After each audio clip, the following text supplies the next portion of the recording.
Nature égale futur, des fourmis agronomes. Qu'est-ce qu'un paysage naturel? Comment la biodiversité qu'il contient s'est-elle façonnée au cours des temps? La steppe de la plaine de Crau, située en Provence, est vieille de 6000 ans. Elle est parsemée de végétaux capables de résister à la sécheresse et au mistral, d'accueillir des espèces d'oiseaux très différentes et des insectes uniques au monde. En cas de dégradation, l'homme serait-il capable de recréer cette complexité du vivant? La plaine de Crau, elle est considérée comme une des seules steppes d'Europe occidentale. C'est une végétation qui est dominée en fait par de l'herbe. C'est-à-dire que naturellement, elle ne va pas évoluer vers la forêt parce que les conditions climatiques sont trop rudes, il fait trop chaud ou trop froid. En août 2009, ici au cœur de la plaine de Crau, on a une canalisation enterrée, un oléoduc, qui s'est déchiré et ce pétrole s'est donc épandu sur à peu près 5 hectares au cœur de la réserve. 72 000 tonnes de sol au total ont été excavées et en surface, à partir de 2011, donc un nouveau sol a été apporté pour remettre la morphologie telle qu'elle était par rapport au site avant qu'il soit dégradé par la nappe de pétrole.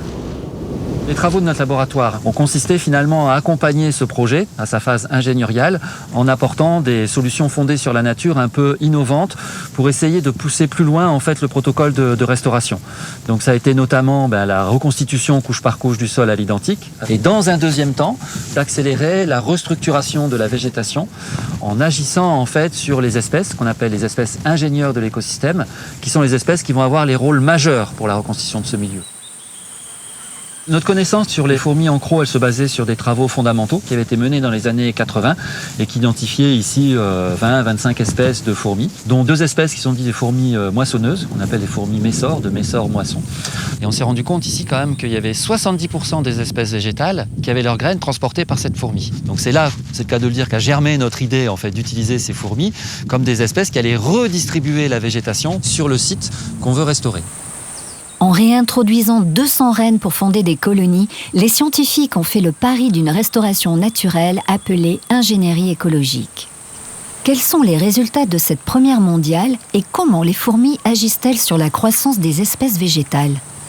Le process, à partir du moment où on a réimplanté les reines, il va falloir quelques années pour qu'elles créent un nid qui va comporter plusieurs milliers d'individus. On peut avoir des nids ici qui font jusqu'à 20 000 individus et avoir une sélection significative sur la végétation. C'est le fait d'aller chercher les graines qui sont relativement loin autour du nid, enfin une dizaine de mètres, voire une trentaine de mètres. Mais heureusement, la fourmi ne consomme pas l'entièreté des graines qu'elle récolte. Elle en oublie en fait sur ses pistes, sur ses trajectoires et elle en met aussi directement à l'entrée de ces nids dans des zones qu'on appelle des dépotoirs qui au printemps ont été dégradés par les pluies automnales et les pluies printanières, où les graines atteignent le sol. Et là, on a une densité formidable de germination des graines qu'elles ont apportées. En même temps qu'elles ont cette action de redistribution des graines, elles ont une action très significative également sur le sol, puisqu'elles vont brasser le sol, elles vont amener des éléments du sol en profondeur en surface, et elles vont brasser ce sol avec la matière organique du dépotoir. Donc il s'agit vraiment en fait de fourmis entre guillemets agricultrices, puisqu'elles amènent à la fois les graines et en même temps elles transforment le sol. On a effectué des relevés de sol en 2017 et on a constaté qu'au niveau des nids de fourmis, le sol contenait plus de nutriments que dans les zones où il n'y a pas de nids de fourmis ni d'activité de fourmis. Pour ce qui est de la végétation, on a effectué des relevés sur le terrain, donc la végétation in situ, et on a effectué des relevés de banques de graines. C'est le stock de graines qu'il y a dans le sol.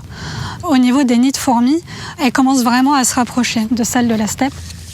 Ce que nous permet l'ingénierie écologique, la réintroduction des fourmis, c'est d'accélérer la restructuration. Si on prend l'image d'un tableau, sur ce site ici, on a été utiliser un morceau de toile, c'est notre sol. Au niveau des couleurs, des pigments, on avait toutes les bonnes couleurs parce que les graines étaient contenues dans le sol. Par contre, ce qui nous manquait, en fait, c'était le génie, l'artiste, qui allait nous refaire le dessin, qui sont bien sûr les fourmis, qui eux vont avoir un impact majeur parce qu'elles sont là au moment où on a le pic de production de graines. L'intérêt économique des solutions fondées sur la nature, c'est qu'elles ne coûtent pas cher puisque c'est un organisme vivant, sauvage ou domestique qui va faire le travail. Ce en quoi ces techniques coûtent cher, c'est le travail de recherche qu'il y a à faire en amont. Et surtout, leur coût écologique est bien moindre puisqu'en ingénierie civile, systématiquement, vous allez émettre du CO2, vous allez émettre des huiles qui sont polluantes, ce qui n'est absolument pas le cas de l'ingénierie écologique ou des solutions fondées sur la nature.